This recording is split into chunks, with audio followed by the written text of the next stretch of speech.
आज जिस पर्सनालिटी की मैं बात करूंगी ये बॉलीवुड के रिचेस्ट फैमिली से आते हैं। करंटली सबसे बड़ी प्रोडक्शन कंपनी के को ओनर हैं। कई ए लिस्टर्स इनके आगे पीछे घूमते हैं। ये इंडस्ट्री जो बदनाम है इस बात के लिए कि यहाँ पर कोई किसी का सगा नहीं होता है, इसी इंडस्ट्री में इन्होंने बता दिया कि सगा ही सब कुछ होता है।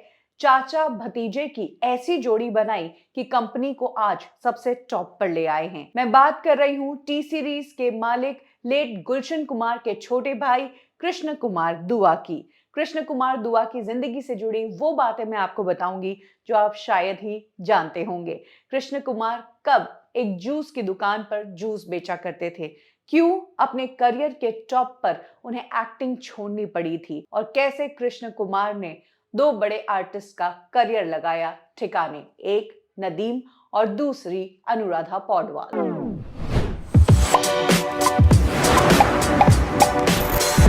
कृष्ण कुमार के पिता का नाम था चंद्रभान, जो कि पंजाब से थे, लेकिन पार्टीशन के बाद वो दिल्ली आ गए। दिल्ली आकर उन्होंने एक फ्रूट बेचने की दुकान लगाई और अपने पिता को उसी दुकान में कृष्ण कुमार मदद किया करते थे। बात करें इधर गुलशन कुमार की, तो उन्हें म्यूजिक का काफी शौक था और धीरे धीरे उन्होंने दिल्ली में ही अपनी एक कैसेट कंपनी सेटअप कर दी। सुपर कैसेट्स इसका नाम रखा। इनिशियली इनकी कंपनी पायरेटेड गानों से बनी कैसेट्स बेचती थी सस्ते दामों पर, और यहां से पैसा इतना कमाया कि मुंबई आकर बनाई कंपनी टी सीरीज। जैसे ही गुलशन कुमार ने मुंबई में अपने पैर जमा लिए, उन्होंने अपने छोटे भाई कृष्ण कुमार को भी मुंबई बुला लिया।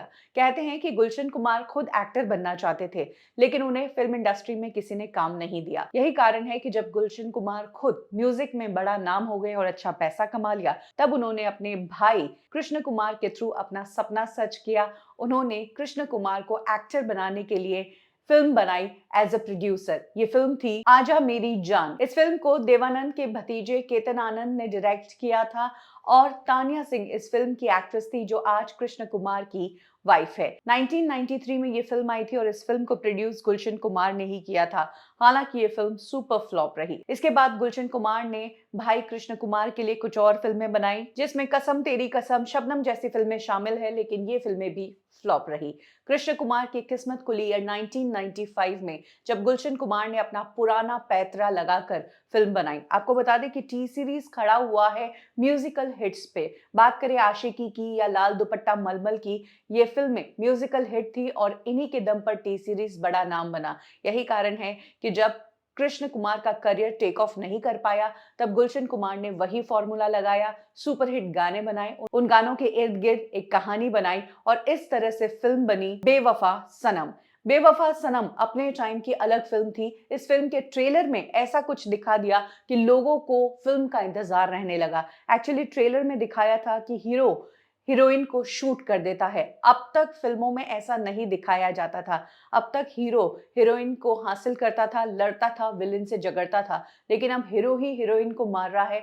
ये बहुत ही शॉकिंग था। यही कारण है कि लोग इस फिल्म को देखना चाहते थे। और उसके बाद इस फिल्म के गाने, अच्छा सिला दिया तूने मेरे प्यार का, ओ दिल तोड़ के हंस दी, ये सारे गाने सुपर हिट हुए थे। और इस फिल्म से सोनू निगम, जो उस वक्त नए सिंगर थे, उनकी पहचान हिंदुस्तान के घर घर में बना दी। ये फिल्म सुपरहिट रही। इस फिल्म के गाने बेहद सक्सेसफुल रहे।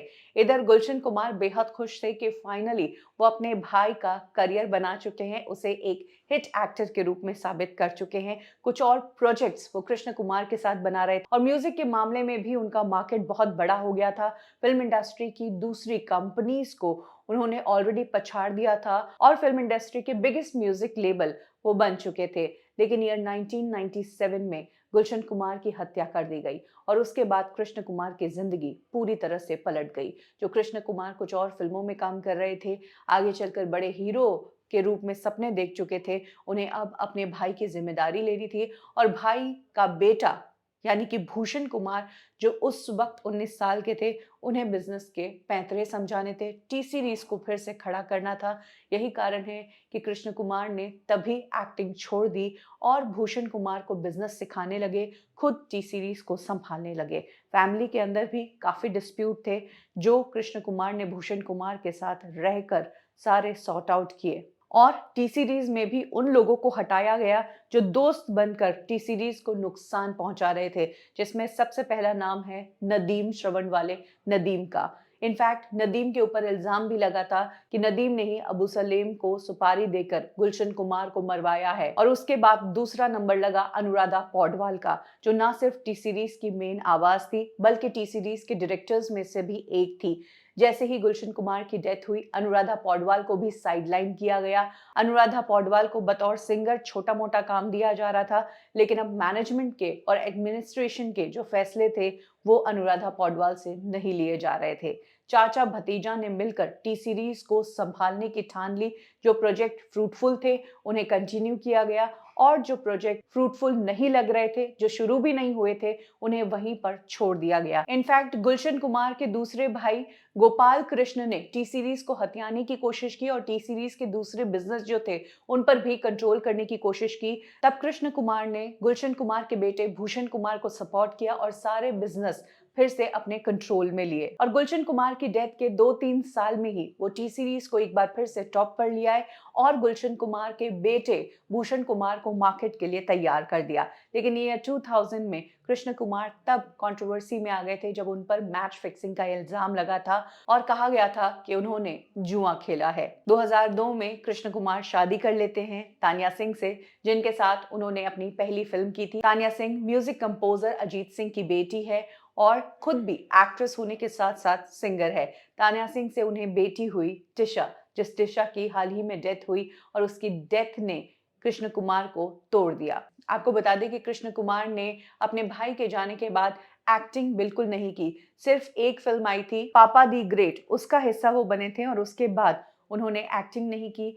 अपने भाई की कंपनी को संभाला, भाई के बेटे भूषण कुमार को तैयार किया। ईयर 2005 में कृष्ण कुमार पहली बार प्रोड्यूसर बने, सलमान खान को लेकर फिल्म बनाई lucky no time for love. हालांकि ये फिल्म इतनी सक्सेसफुल नहीं थी, लेकिन Krishna Kumar as a producer industry में आ चुके थे और उसके बाद उन्होंने कई सारी फिल्में प्रोड्यूस की।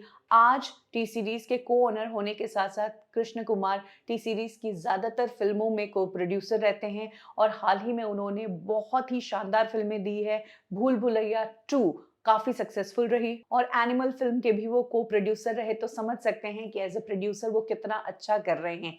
एक तरह से कह सकते हैं कि भाई के लिए उन्होंने एक्टिंग करियर छोड़ा, लेकिन उनके लिए ये चीज बिल्कुल सही साबित हुई, क्योंकि आज वो फिल्म इंडस्ट्री के सबसे बड़े प्रोड्यूसर हैं। बड़े बड़े एक्टर्स कार्तिक आर्यन से लेकर रणबीर कपूर तक उनके आगे पीछे घूमते हैं। लेकिन हाल ही में जब कृष्ण कुमार ने अपनी 20 साल की बेटी को खो दिया और वो एक टूटे हुए पिता के रूप में नजर आए, तो सभी को बहुत ज्यादा दुख हुआ, क्योंकि इंडस्ट्री में उन्हें एक अच्छा प्लेयर माना जाता है, वो अच्छे तरीके से बिजनेस करते हैं, लेकिन इस पर्सनल लॉस ने उन्हें बुरी तरह तोड़ कर रख दिया।